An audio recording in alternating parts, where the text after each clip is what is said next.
All right, welcome everyone to the Institute for Corporate Governance and Ethics 2025 Spring Speaker Series. I'm Todd Haw, Associate Professor of Business Law and Ethics at the Kelley School and the Faculty Director of the ICGE. And I'm thrilled to be joined today with our moderator, Matt Turk, who will introduce our speaker, Andrew Jennings, and his talk, Four Strange Things About Corporate Criminals, in just a moment. But before I turn things over to Matt, I'd like to say just a quick word about the ICGE and its sister institute, Ethical Systems. The Institute for Corporate Governance and Ethics was relaunched earlier this year with the aim of taking a broader, more interdisciplinary, and more systems-based approach to corporate governance and ethics research. So not only did we want to ensure that we were considering corporate governance in its full scope, including the research areas of corporate law, corporate compliance, business and behavioral ethics, finance management, and financial controls, but we also wanted to make sure that that research was more accessible to business practitioners. So as part of that relaunch, the ICGE brought Ethical Systems to the Kelley School from NYU Stern, which doubled the number of our faculty affiliates and created an entirely new network of collaborators under the ICGE umbrella, as well as a new platform to reach business leaders. So bringing the ICGE and Ethical Systems together has created a one-of-a-kind institution that is able to harness the best academic research to aid scholars, policymakers, and business leaders, current and future, so that includes students, in elevating corporate governance and ethical business practices within their companies. And this speaker series is just one of the ways that we're doing that. Another is our first roundtable conference that will be taking place at the end of April in Indianapolis, which will bring together academic and industry leaders to learn from one another, centered around the topics of governance, risk, and compliance. So please check out our websites and social media for all these initiatives and more that's coming from the ICGE and Ethical Systems. And now let me introduce our moderator for today's talk, my colleague and ICGE Research Director, Matt Turk. So Matt is an associate professor of business law and ethics, whose scholarship focuses on financial regulation, securities law, and international economic law. His work has been published in a number of top journals, including Northwestern, Iowa, Georgia, Alabama, and Washington and Lee law journals, among others. Before joining the Kelley School, Matt served as a federal law clerk on the Ninth Circuit Court of Appeals for the Honorable Ferdinand Fernandez and as a corporate litigator at Sullivan and Cromwell. He is a magna cum laude graduate of NYU Law School, where he was an editor for the Journal of International Law and Politics. Matt, take it away. Thanks, Todd, and good afternoon, everyone. Thank you for joining us. I have the pleasure today of introducing our speaker, Professor Andrew Jennings, who will be talking with us about white-collar corporate crime. Andrew is an associate professor of law at Emory Law School. He earned a JD from Duke University School of Law, where he served as editor of the Duke Law Journal, and he also has a master's in economics from Duke University. Prior to joining the law school at Emory, Andrew was an assistant professor at Brooklyn Law School, a lecturer in law and teaching fellow for the Corporate Governance and Practice program at Stanford Law School, and a scholar in residence at Duke Law School. He served as a law clerk to the Honorable Helene N. White of the U.S. Court of Appeals for the Sixth Circuit. He previously practiced law at Cravath, Swaine & Moore, LLP, where he handled mergers and acquisitions and corporate governance matters. And he also practiced law at Sullivan & Cromwell, LLP, where he practiced in criminal defense and investigations. In addition to his scholarship and teaching, Professor Jennings has served as an expert witness in business-related litigation and is the creator and host of the Business Scholarship Podcast, which features interviews with legal, accounting, finance, and other scholars. Before I turn it over to Andrew, I would like to invite you all to share your questions in the Q&A. I will monitor that, and we will be sure to pause throughout the presentation for questions. With that, I will turn it over to you, Andrew. All right. Thank you, Matt, and thank you to Todd and ICGE for inviting me to speak today about four strange things about corporate criminals. Over the last few years, my research agenda has spent a lot of time and a number of papers looking at odd distortions that occur when corporate law and criminal law intersect. So my four strange things about corporate criminals today will be some quick synopses of some of the papers that I've written in recent years that will go into some high-level detail, but I hope by the end of this conversation, I've convinced you that there are some, in fact, strange distortions when these two fields intersect, which might cause us to think about how we want to approach the problem of corporate criminal law in general, and perhaps even whether there should be corporate criminal law at all. Before I begin talking about some of the strange things, the four strange things for today's conversation, I'd like to start with just a quick overview of corporate criminal law. This is sort of a strange concept to a lot of people. We generally think about criminal law violations as being something that is bound up with morality, with personal volition, with the sense that somebody who acts in a criminal way is one who acts with a guilty or criminal mind. And of course, these typical conceptions of criminal law don't really fit that well when we're talking about corporations, other business entities. In many ways, the concept of corporate criminal law finds some similarities in the medieval laws of deodand or frank pledge. Deodand is the idea that we're going to hold inanimate objects or animals criminally responsible for some wrongful conduct. This is kicking the chair that trips you. It's somewhat of a strange idea after all, because of course, inanimate objects and animals lack any sort of moral volition to engage in misconduct. The idea of frank pledge says that we're going to hold a community of people jointly responsible, collectively responsible for the criminal acts of one. We can think about corporate criminal crime as being either a law of deodand or a law of frank pledge. We're going to hold an artificial person responsible for breaking the law, even though it has no volition of its own. Or we're going to hold a community of people who are pulled together in the corporate form as employees, shareholders, etc., collectively responsible for the criminal offenses of one person within that community. So what is the legal basis for corporate criminal liability, at least in the United States today? Well, in the United States, we have a fairly promiscuous doctrine of respondeat superior liability. You'll also hear me call it vicarious liability today, in which if an employee or agent of a corporation commits a criminal offense in the context of his or her employment with some intent, no matter how slight, to benefit the company itself will be vicariously liable for that criminal offense. So if I'm working at a company and I pay a bribe to somebody to get business, well, I've committed the act of bribery. I'm responsible for that. But my employer is also equally responsible for the crime of bribery. Now, this requires us to draw a distinction between de jure corporate criminal liability and de facto criminal liability. De jure is just what I talked about. It's respondeat superior liability. An employee commits a crime, therefore the employer has also committed a crime. As a practical matter, though, prosecutors have discretion in what cases they want to bring. We know that not all crimes are actually policed against. Certainly that's true in the corporate context as well. Prosecutors will have various goals that they need to consider in deciding whether or not to bring a case against a corporation, and if so, whether to settle that case or maybe in extreme circumstances, take that case to conviction. Some of those interests, and we'll talk about some of them in more depth today, include punishing a corporate offender for misconduct, imposing non-punitive consequences. For example, maybe we need to incapacitate a corporate offender from a particular line of business to prevent it from engaging in misconduct in the future. Perhaps we want to engage in corporate prosecution or enforcement in the criminal space to obtain general deterrence against other firms engaging in the same behavior, or specific deterrence against the same firm engaging in recidivist behavior. Perhaps we want to use the corporate criminal system to encourage firms to reform themselves, to fix whatever the root causes of their violations of law were.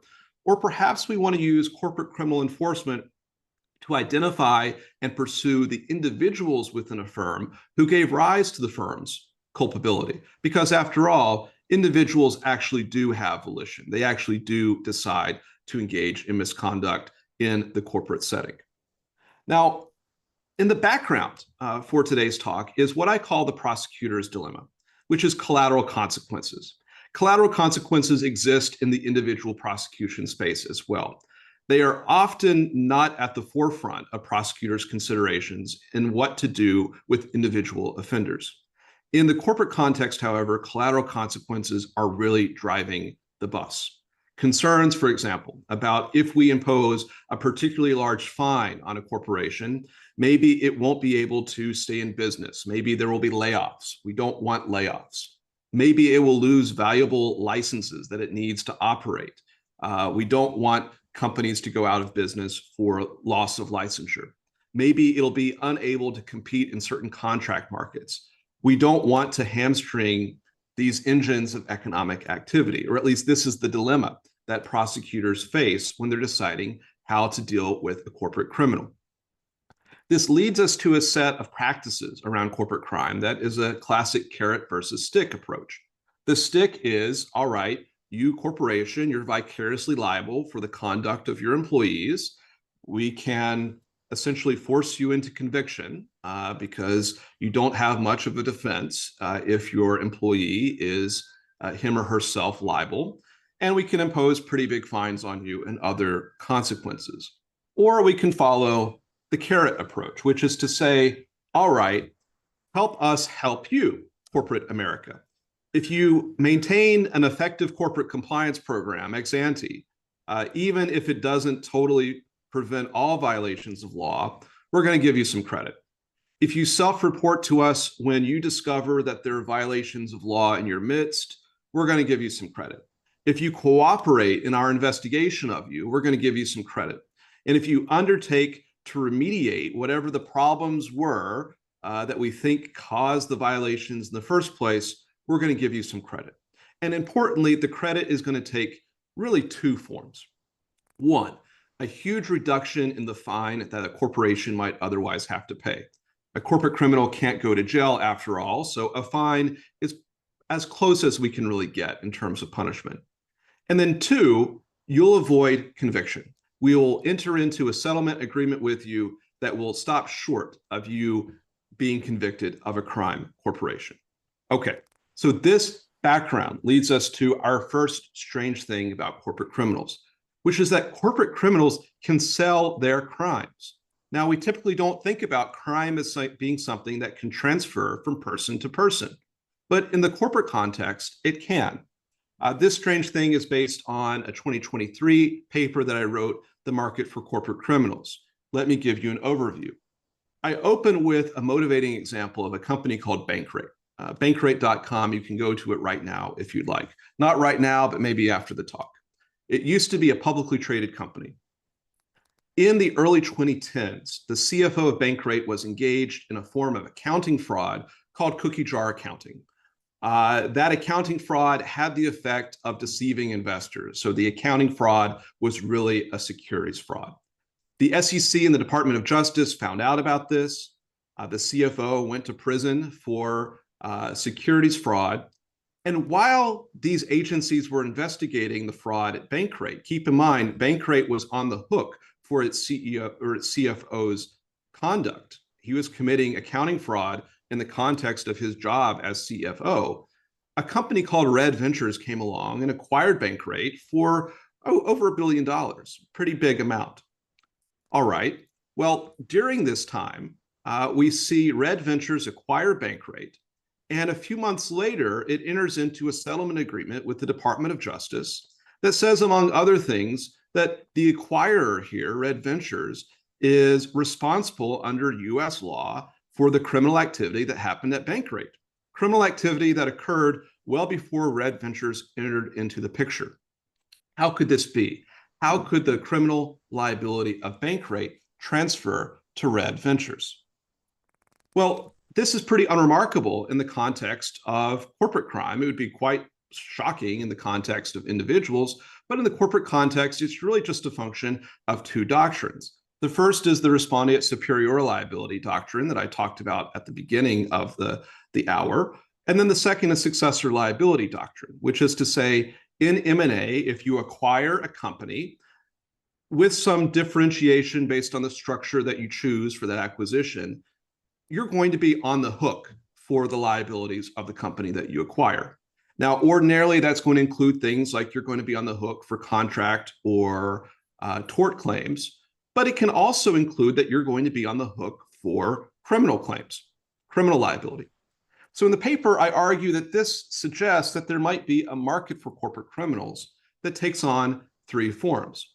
There's a market for unknown offenders. That is to say, I acquire a company and I don't know that there is some criminal liability, some criminal history lurking in the target company's past that could rear its head conceivably in the future. I'm taking on a pretty scary liability when I do that.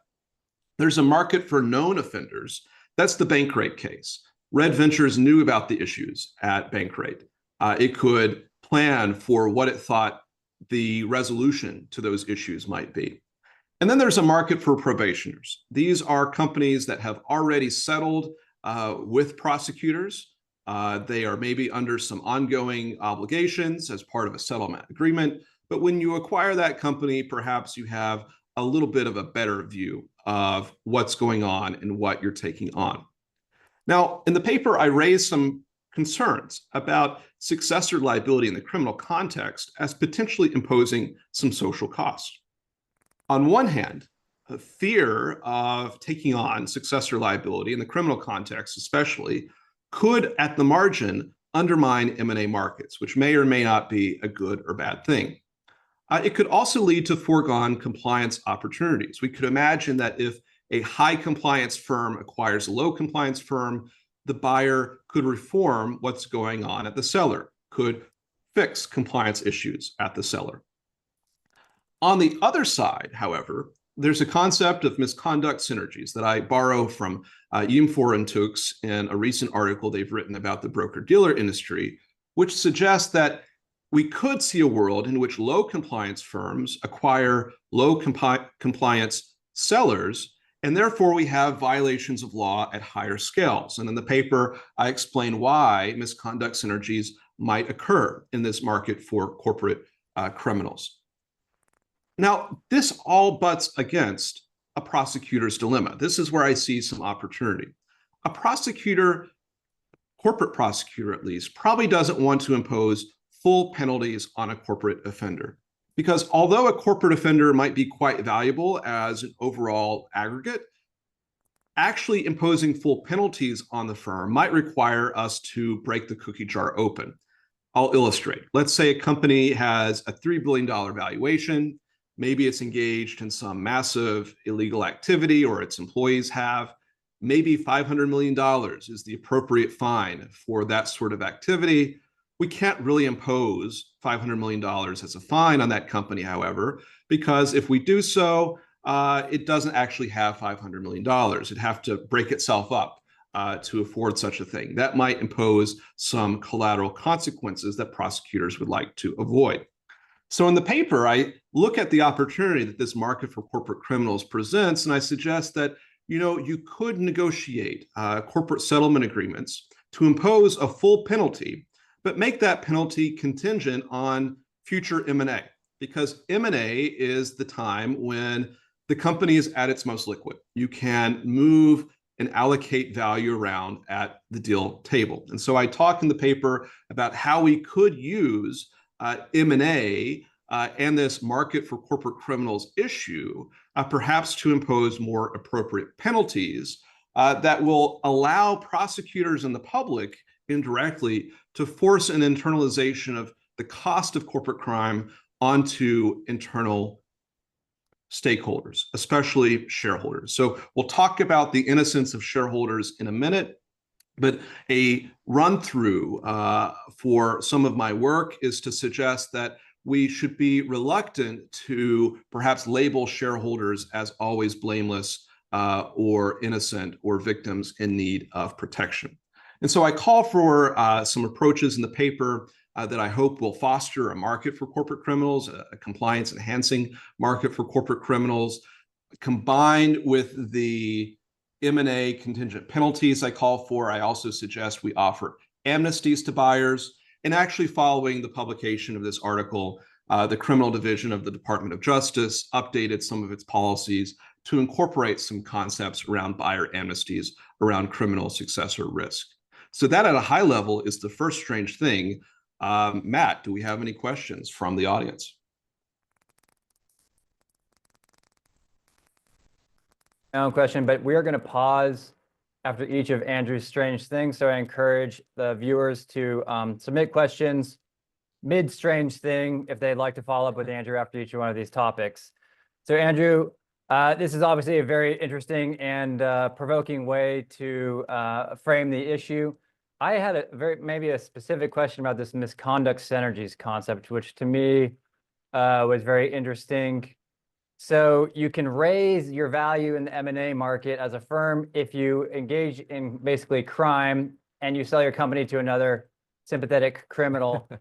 How that sounds like a great that sounds interesting if you can pull it off. So my question is, how would a low compliance firm signal its propensity to commit crime in order to match with one of these buyers on the M&A market who also likes commit similar crimes and wants to team up?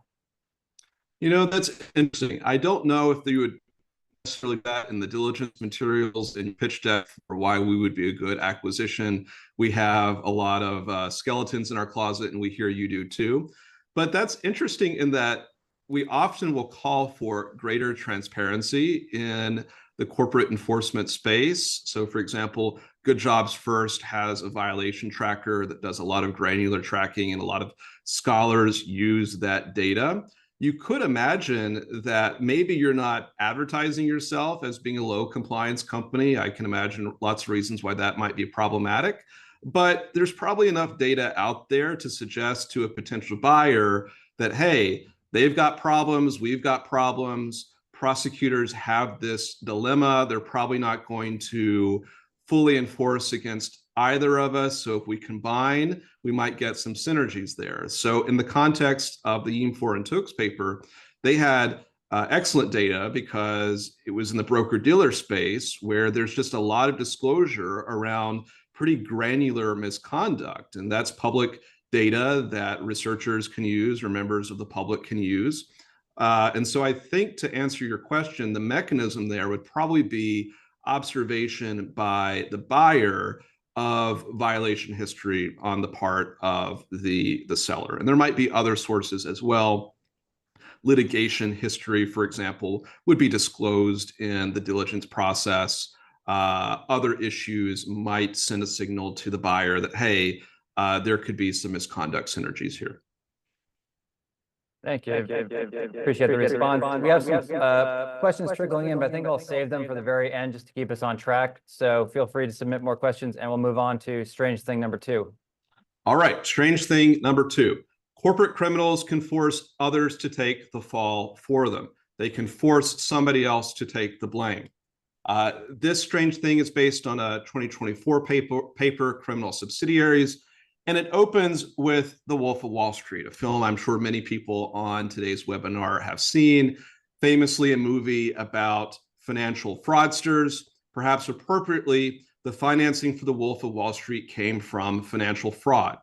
Specifically, it came from a massive embezzlement against the Malaysian Sovereign Wealth Fund, 1MDB. Pictured here is a man named Joe Law, who is one of the principals of this embezzlement. He's currently a fugitive from law. So if anybody should see him, there's probably a reward if you should call the FBI. But, you know, he pulled off a pretty big caper. He stole about $4.5 billion and used part of it to finance the Wolf of Wall Street. Now, it's hard to steal $4.5 billion. If I wanted some help with that, though, I would probably look to some of the best financial wizards out there. If I were going to steal $4.5 billion, I couldn't do worse than have Goldman Sachs help me out with that process. And indeed, Goldman Sachs, the parent company, several of its senior executives, and a number of Goldman Sachs, about half a dozen Goldman Sachs subsidiaries, were all implicated in the Joe Law embezzlement scandal and other associated criminal acts related to the Malaysian Sovereign Wealth Fund.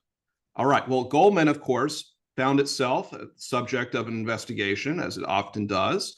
it reached a settlement with the government by which it would pay a huge financial settlement. And in return, neither Goldman Sachs, the parent company, nor any of its subsidiaries would be convicted of the criminal activities that they engaged in when they were helping facilitate the 1MDB scandal, except for one subsidiary. Goldman agreed that its Malaysian subsidiary would plead guilty to the offenses that Goldman, the parent, and its other subsidiaries were exposed to. In essence, the Malaysian subsidiary is serving as a scapegoat. Goldman wanted to avoid a parent-level conviction because of all the collateral consequences, particularly for a large financial institution that might follow a criminal conviction for financial crimes. And it was willing to sacrifice its Malaysian subsidiary, which by this point probably didn't have a very good reputation in Malaysia after all. All right, well, how could we have such a system in which a corporate offender is pointing the finger at somebody else to take the fall? In this case, its subsidiary. Well, this follows back to some concepts around organizational law, some basic ideas around corporate law as serving an asset partitioning function. Within a corporate group, I can allocate what entities within a corporate group are going to have what assets and what liabilities. And as a result, I can protect different parts of my corporate group. If you're a large company like Goldman, you have 100, 200 subsidiaries or more. I can protect the various parts of the corporate group against the liabilities that others obtain. Now, we might think about asset partitioning as serving really useful roles in corporate law. They facilitate capital formation by limited liability, and they reduce monitoring and transaction costs for credit agreements. Magically, this sort of asset partitioning can be effectively achieved by ex-ante structuring. If I want to limit my group's liability exposure, I can structure its affairs ex-ante in a way to achieve that. And future creditors can't really stop me from doing so. It's kind of magical in that way. There are exceptions, of course. The veil-piercing exception is one of the key ones to the ability to achieve effective asset partitioning via ex-ante structuring. But for the most part, we can do that. Now, we might think, though, about asset partitioning as largely a function of private law.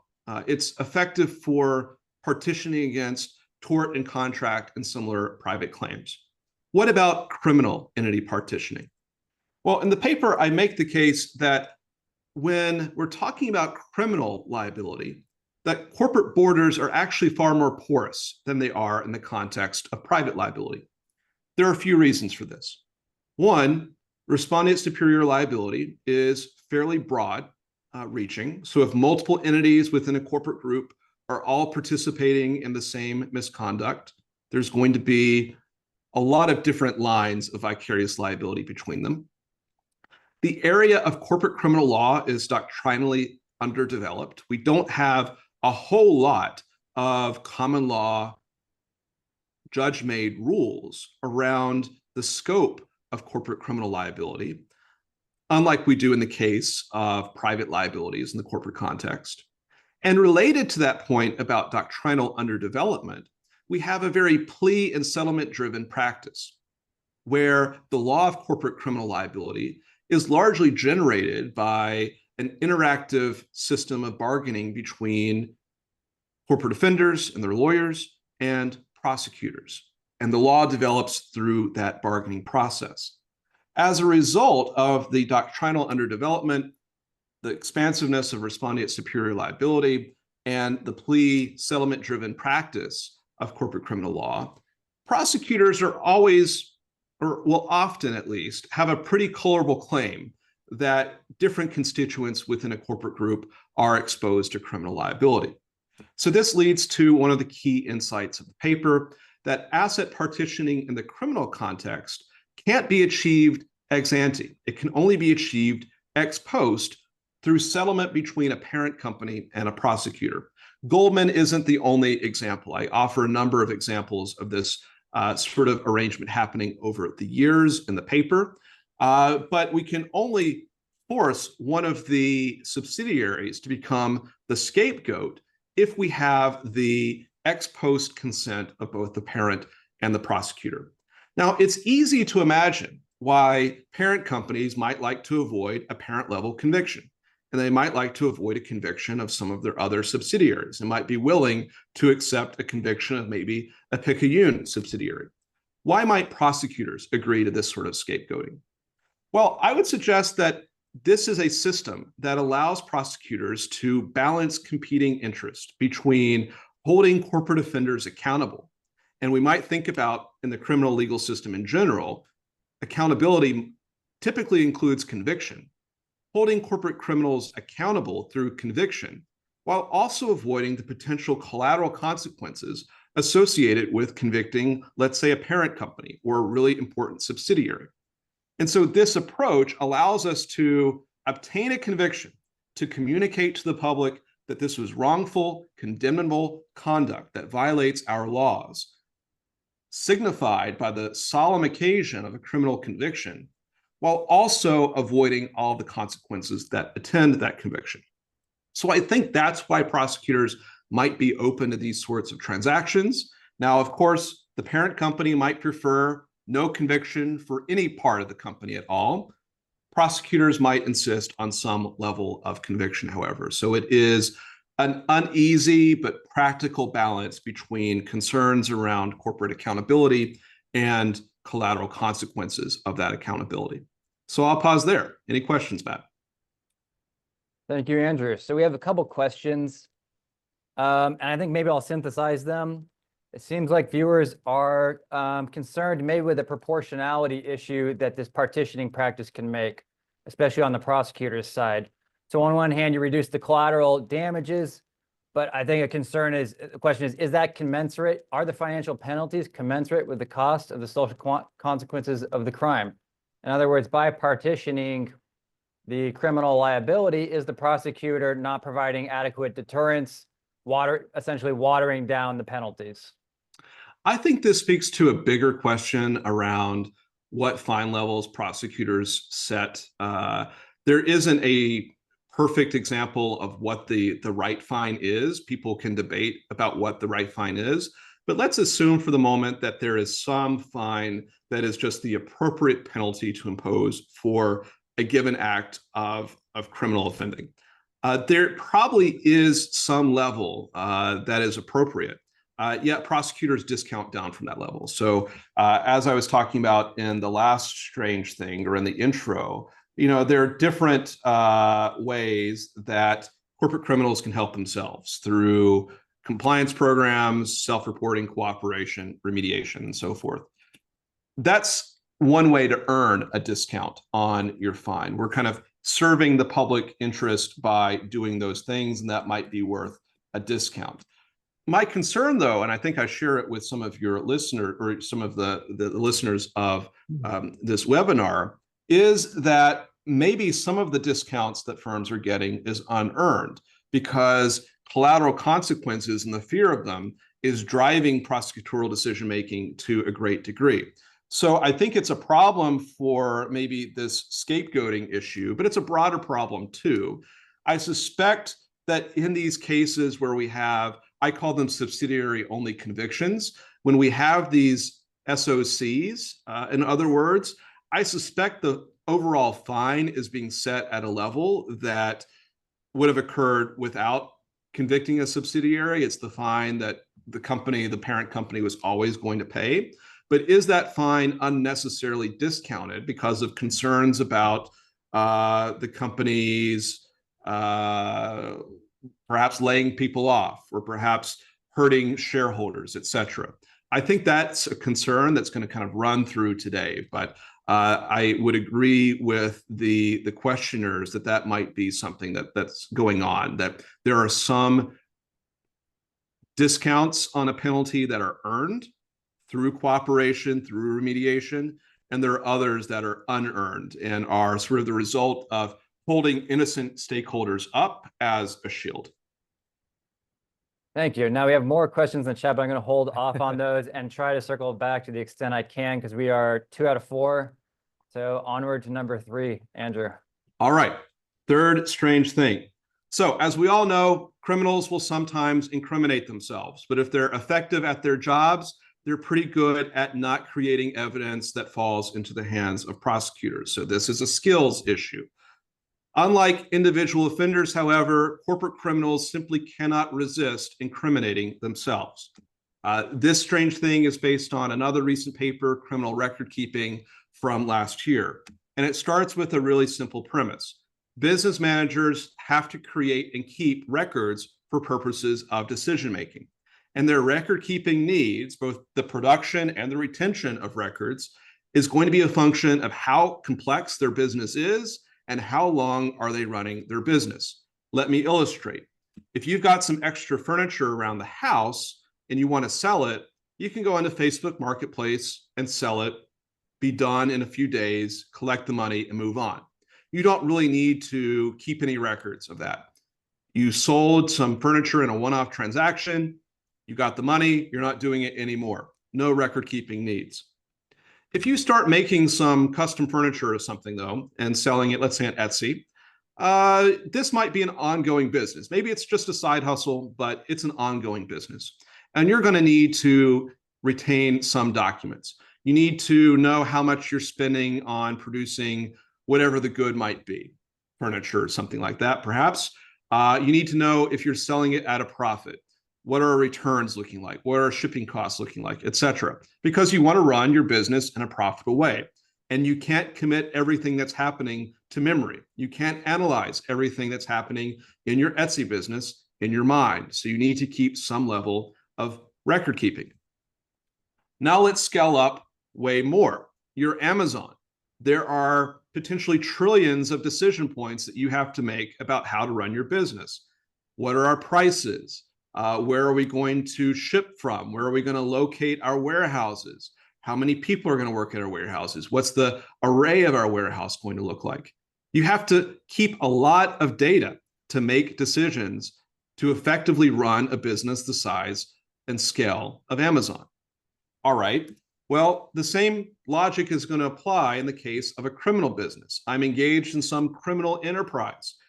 I still have to keep and create records to allow me to manage my enterprise. But of course, unlike for the operators of some legitimate activity, this is pretty bad news for the managers of a criminal business. Because by creating records or by retaining records, evidencing my activities, I'm creating what we might also call evidence for police or prosecutors. I'm increasing the likelihood that I'm detected and punished for my activity. Now, in the paper, I situate this issue of criminal record keeping in the context of three criminal corporate settings. The first involves an illicit organization engaged in illicit activity. This is an organization whose entire purpose is crime. Everything it does is criminal. Every record it produces evidences some criminal activity. The classic example might be drugs, for example, a drug selling gang, a drug cartel, etc. Then we have licit organizations that engage in illicit activity. Let's say that I own a construction company, for example. That's perfectly legitimate. You can own a construction company. That's a lawful business. But let's say that I obtain business from my construction company by accepting or by paying bribes, rather. I pay bribes to the local mayor to get a contract to build something for a municipality. That's illicit activity occurring within an otherwise licit organization. And in the last example, let's call back to Bankrate. That was a lawful organization, Bankrate.com. You can go to it after this talk. Engaged in illicit activity. It was preparing financial statements, as it must do for its investors. But it was engaging in that illicit activity in an illicit way. It was cooking the books. It was engaged in accounting fraud. All right, well, this points to two related costs when it comes to record keeping: production cost and retention cost. There's a direct cost to producing records and retaining them. I have to have a system of accounting within my organization to create records, and that's a cost. I have to retain those records. maybe in a physical filing cabinet, maybe on an online storage platform, but that's a direct cost. That's true for any sort of organization. There are costs to creating and retaining business records. But for criminal organizations, there's also an indirect cost, which is to say, every time I produce a criminal record, I am increasing the likelihood that that record is discovered, and therefore I am exposed. And in retaining those records, either for a given amount of time or creating copies, I'm again increasing the indirect cost that manifests in the form of increasing my detection risk. So in the paper, I talk about the comparative production and retention costs in my 3 record-keeping settings. If I'm engaged in illicit activity in an illicit organization, my production costs are pretty high. Whenever I create a ledger of how many kilos of some sort of drug I've sold and who owes me money and who do I owe money to, creating that record does expose me to some risk of detection. My retention costs are pretty low, though, because if I want, I can conceal the records. I don't have to share them with a compliance department or an accounting department. I can destroy the records to prevent them from falling into the hands of law enforcement. So my retention costs are relatively low. However, if I'm engaged in illicit activity in any form, in illicit activity, my retention costs are going to be pretty high because perhaps the firm has internal controls or record-keeping policies that require that records evidencing my conduct be retained. It's hard for me to destroy those documents. It might be physically impossible for me to get to them. There might be copies in a compliance department or in an accounting department. So the risk of that document lingering around and eventually turning state's evidence is fairly high. However, production costs are going to vary a little bit. If I'm engaged in illicit activity in an illicit organization, let's say I want to get money to pay bribes. Well, I'm going to have to create some documentation to justify the expenditure for bribes. I can't call it bribes. I might call it a consulting agreement, but I'm going to have to produce some documentation that other people in the organization are likely to see, and therefore I'm more likely to be exposed. Perhaps that risk is a bit lower in the context of illicit activity done illicitly in a legitimate organization, because facially speaking, the activity I'm engaged in is totally lawful and looks legitimate, and maybe it is less obvious to other observers that I've actually engaged in the activity in an illicit way. If I'm the CFO and I cook the books, it might be hard for other people to identify the ways in which I've cooked the books or engaged in fraud. All right, so that is the third strange thing. Matt, do we have any questions about it? We don't in the chat. I'd say let's move on to number 4, and then we can consolidate at the end. All right, Right with moving you, on Andrew. to number 4. Fourth strange thing. Corporate criminals, their accomplices, at least their financial accomplices, are totally safe. This strange thing is based on a forthcoming article of mine, Criminal Investors.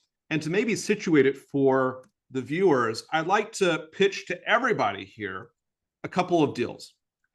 Deal number 1, I have a connection to somebody who can supply me with thousands of pills of Adderall. I need about $50,000 to buy all of these Adderall pills from this source. And I would like the viewers to provide me with that $50,000. If you do so, this is going to be a really good business opportunity because it so happens I have access to college campuses. And I might be able to go onto college campuses and sell these Adderall pills at a real premium. And so I'm going to repay you your $50,000 and I'll split the profits with you 50-50. However, I suggest that you not accept this offer because I'm pretty sure I would be a very unsuccessful drug dealer. I don't think I'd be very good at it. I would be caught pretty quickly, and I would be sure to give you up in an attempt to mitigate my own exposure. So if you accept this deal, you should probably expect a knock on the door at some point. I'll offer you a different deal. I would like you to invest a few $1 million in my new telemedicine startup, because I've identified a gap in the marketplace. There are a lot of people who want Adderall, but clinicians are pretty reluctant to just give prescriptions to anybody who wants Adderall. It's a lawful substance, but you need a prescription. It is a controlled substance after all. So you invest a few $1 million in my telemedicine startup, and I'm going to hire people who have prescribing authority, and they're going to prescribe Adderall to anybody who wants it. Market need satisfied, right? We might distribute far more Adderall pills through my telemedicine startup than we would ever do with my more retail distribution idea. Now, if we move forward with this telemedicine startup, I should probably expect to get a knock on the door at some point from the DEA. I'll probably be indicted for violating the Controlled Substances Act. But you as the investor in my, proper startup company, you're probably safe. You're probably not going to get a knock on the door from the DEA or from federal prosecutors. Now, this idea that we would prosecute investors in businesses that violate the law, that's not something that we generally do. But it's not a fanciful idea. There's a whole category of businesses that are publicly traded in some cases that are criminal. They're totally criminal. Cannabis is federally illegal in the United States. Yet there are a number of cannabis companies that trade publicly. If you look at their risk factors, you'll see risk factors much like the one you see here, though. This is for a company called Green Thumb. It warns that aggressive federal prosecutors might view its shareholders as having aided and abetted violations of federal law by financing cannabis activities. That shouldn't surprise us as a clear statement of law. If you invest in my retail drug distribution business, you're certainly somebody who has obtained accomplice liability or conspiracy liability. This is a corporation, though, where we have a risk factor to shareholders that they could be held liable for aiding and abetting violations of federal law, even that shareholders may be left to defend any criminal charges against them at their own expense, and if convicted, be sent to federal prison. Now, we don't typically think about going to prison as a risk of investment. We might think about all sorts of risks when we invest, but those all relate to losing our investment, not going to prison. But just as a matter of black letter law, this seems to be pretty unremarkable. There's no reason why accomplice or conspiracy, or in some cases, principal liability theories wouldn't apply to investment-related conduct. Sure, corporate law provides for limited liability for investors, but that limited liability doesn't extend to an investor's own conduct, and it seems very dubious that that limited liability would extend to criminal exposure for reasons I talk about in the paper. The limited liability we talk about in the context of corporate law is limited liability against vicarious liability for private style debts. But we don't see prosecution of culpable investors, investors who have the mental state, the requisite mental state to help a criminal offense within a corporation, those who have the requisite intent. Why don't we actually see these cases being brought? Well, I argue in the paper that there's a rhetoric of shareholder innocence that really runs through corporate criminal practice. This is just an excerpt from the DOJ's Justice Manual that talks about the need to mitigate harm in corporate enforcement to blameless investors. I question in the paper whether investors really are so blameless. Certainly, we might imagine that those who provide financing to companies that do immoral or objectionable things in society, even if they're not illegal, might bear some moral responsibility for their activity. This is one of the premises of the ESG movement, for example. Certainly, investors bear financial responsibility, at least indirect financial responsibility. If a company engages in criminal activity and has to pay a big fine, that big fine is indirectly coming out of the pocket of shareholders collectively, so they are financially exposed. And then this paper talks about situations or conditions under which the shareholders, the investors, might actually bear some legal responsibility. I have knowingly provided you with financing to carry out or to scale up or to maintain some illicit activity within a corporation. why wouldn't I be liable, at least on an accomplice or conspiracy theory? Well, in thinking about why a prosecutor does or doesn't, or would want to or wouldn't want to bring a case like this, I talk about in the paper the social benefits and costs of doing so. On one hand, there could be some social benefits. Financial activity can be criminogenic. Investment can be criminogenic. I give you money to start your illicit Adderall telemedicine startup. We're going to violate the Controlled Substances Act a whole lot more. If you don't give me the investment capital I need to get my business off the ground, then the business probably won't be violating the law in the first place. So perhaps if we were to bring cases against culpable investors, we would get better deterrence, better general deterrence against future investors proceeding to write a check to a business that they know is going to break the law. So there might be some benefits there. But the social costs of investor prosecution are also likely to be substantial, because I'm talking about a pretty narrow slice of the investor world, the culpable investor, the investor who knows that they're writing a check for some illicit activity. That probably happens to some degree, but the vast majority of investors, I'm sure everybody on this webinar is an investor either directly or indirectly in something, are non-culpable. They are acting in good faith. They aren't intending or knowing that their investments be used to facilitate any sort of illicit activity. Even if indirectly, sometimes their investments do facilitate illicit activity, they lack the criminal intent for that to occur. So the social cost here is that if we were to pursue the tiny slice of culpable investors, we could create higher ex-ante risk perceptions among all investors, the vast majority of good faith, non-culpable investors.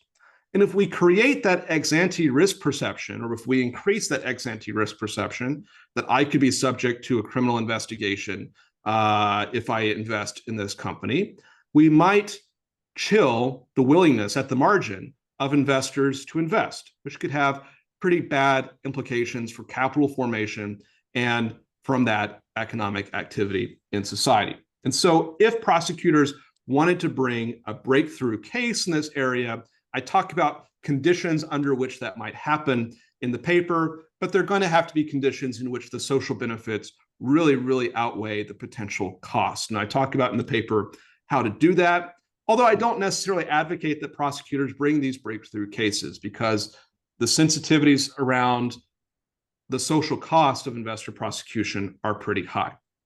Okay, so what takeaways might we bring from these four strange things?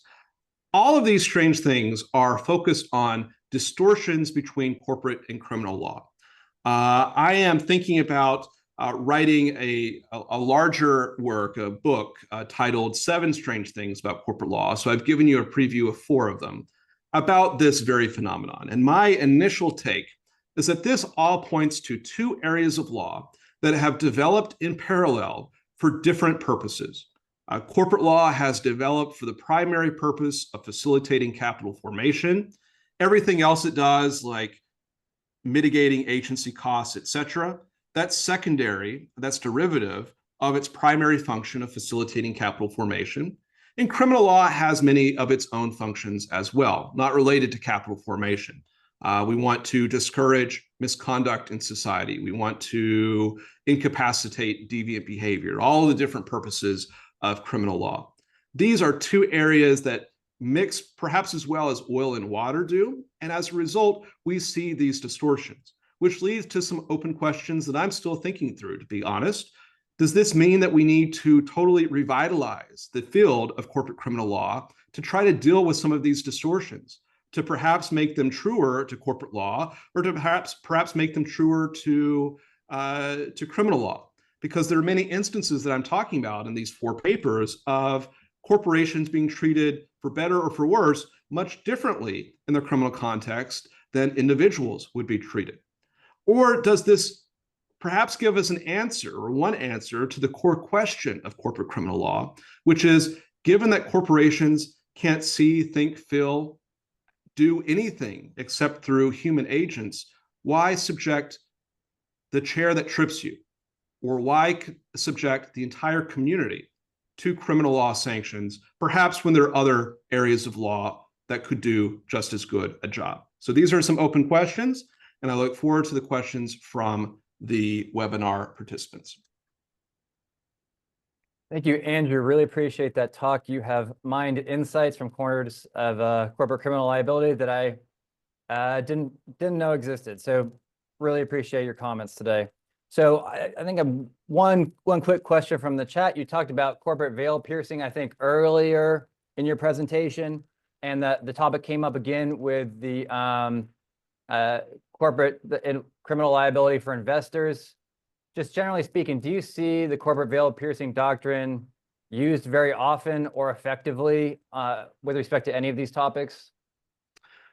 The courts, we wouldn't expect to see criminal courts really respect corporate law in this context. We see in the tort context some disregard for the veil when we come to actual participation by an investor or some other principal in whatever the conduct is.